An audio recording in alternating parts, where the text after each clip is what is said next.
Now, when we go deeper in understanding the health and wellness industry at large, we also must focus on the importance and I should say the significance hair retention and restoration industry carries. And that's where you feel it important because it doesn't matter what brand of car you come out of, doesn't matter what brand of clothes you have put on, doesn't matter what brand of watch you have on your wrist, your personality, your overall look is always going to be incomplete without a head full of hair.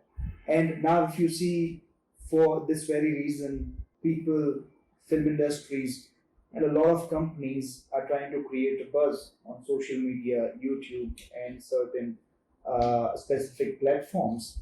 And they're trying to highlight this necessity of people. Because in 21st century, we do not think it is a luxury to have a head full of hair. It is a necessity because it directly affects an individual how he or she is in their day-to-day life, and it affects their social, professional, and personal life. That's where we need to make a difference by bringing them their best version.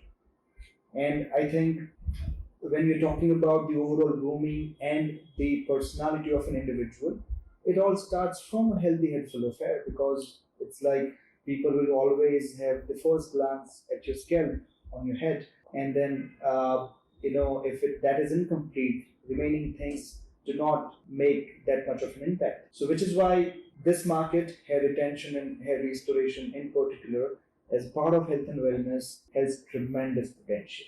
This is again for several reasons over the last decade that now the age group of people experiencing hair loss is shrinking year on year.